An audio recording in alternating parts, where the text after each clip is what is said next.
Hello, and good morning, I believe. Mid-morning, maybe afternoon. I've not checked linear time yet, although I do not follow.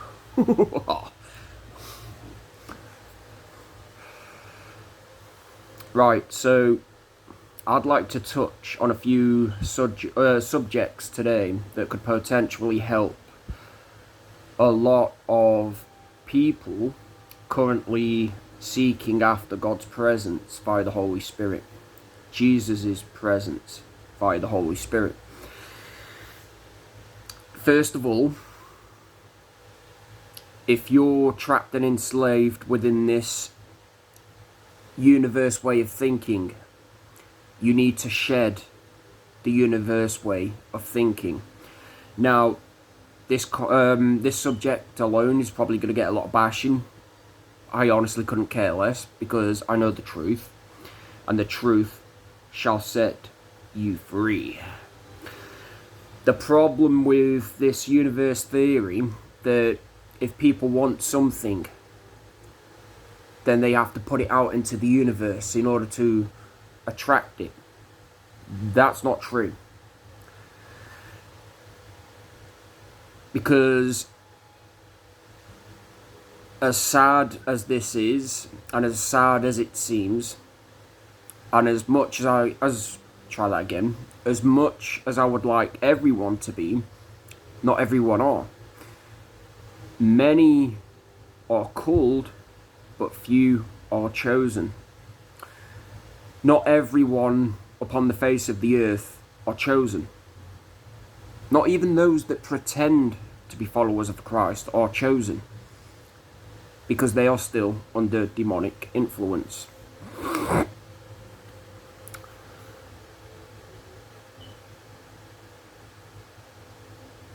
If anybody requires desires,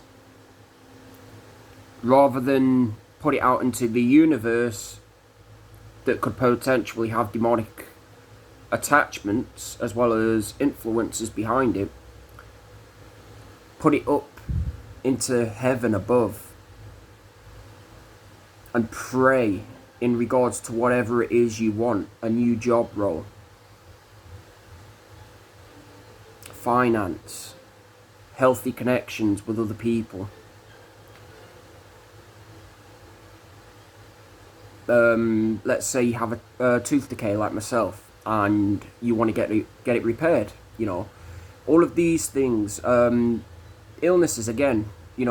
If you have any illnesses, rather than put it out into the universe, pray unto God the Father and His Son, Jesus Christ, via the Holy Spirit.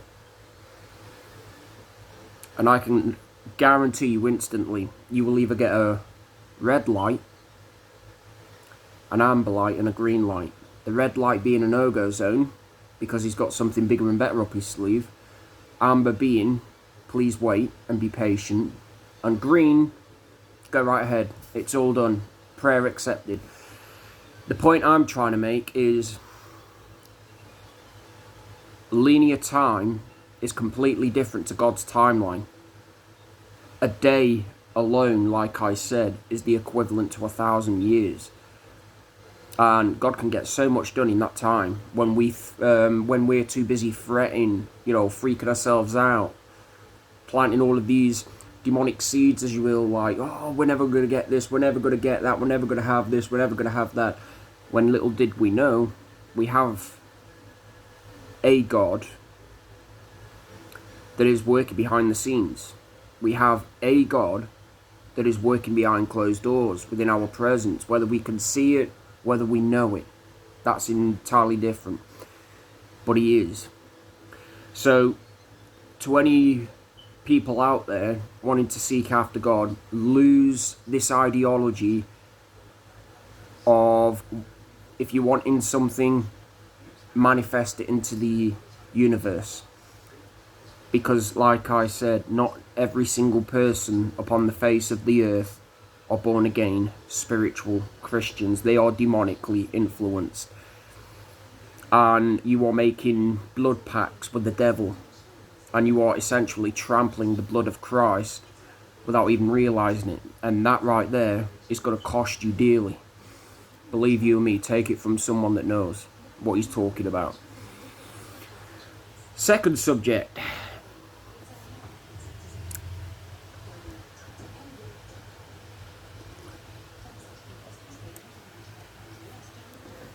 Age.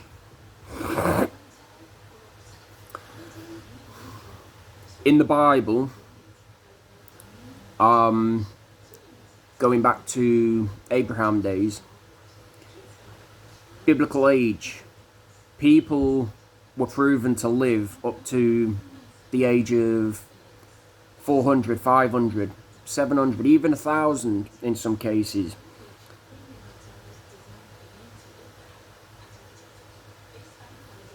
Unfortunately, we live in a society today where that is not going to happen.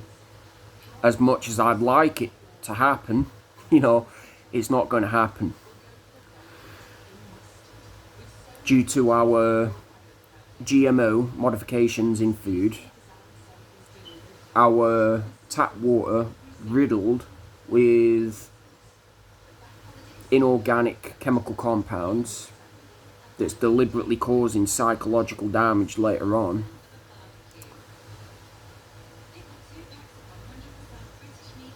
The people, the connections that we make on a whole,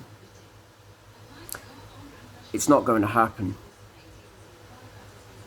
Like I said, as much as I would love to live up to the age of 400, 500, even 1,000, it's not going to happen.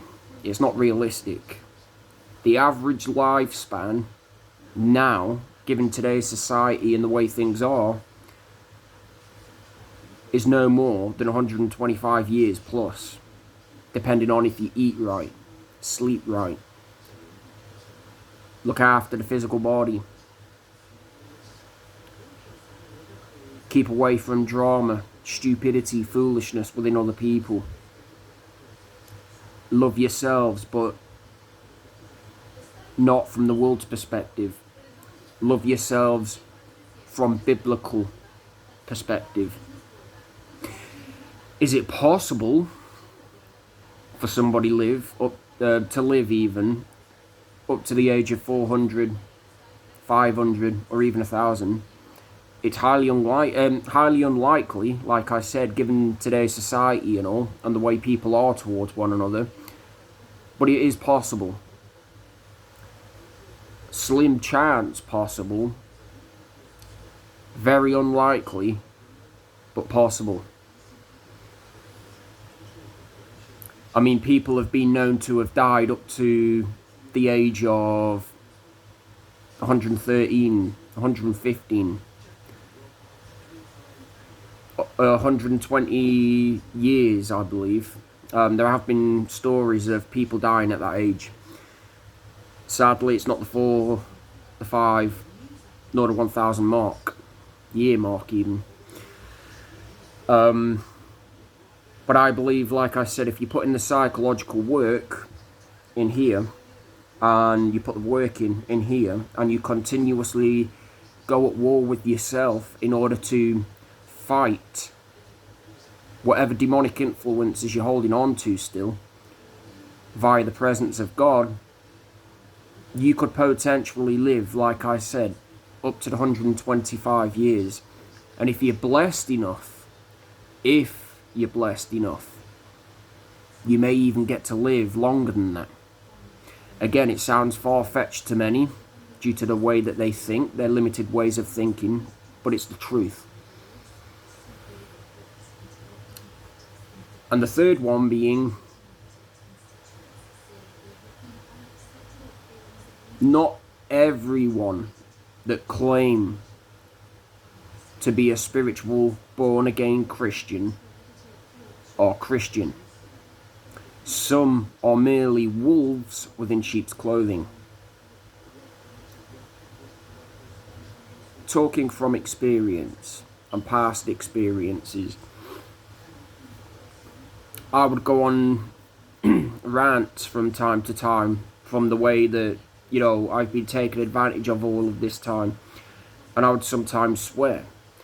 Now, according to the Bible, swearing is prohibited, although it's not biblically proven to be a sin, or at least I don't think it is. As a matter of fact, I do believe it is now, come to it, because it does mention something along the lines of profanity, you know, being a sin. So, if you're a born-again Christian, or you believe that you're a born-again Christian, this goes for myself as well. You need to lose the lust of profanity.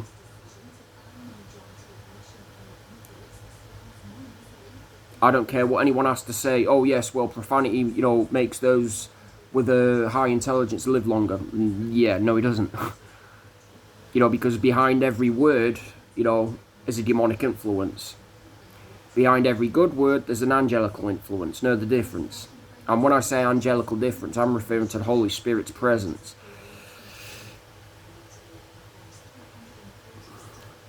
In other words, not everyone that claim to be born again are born again. We are to test the fruits, the unfruitful works of darkness even, within people. And we are also to provoke people onto unconditionally loving and forgiving one another.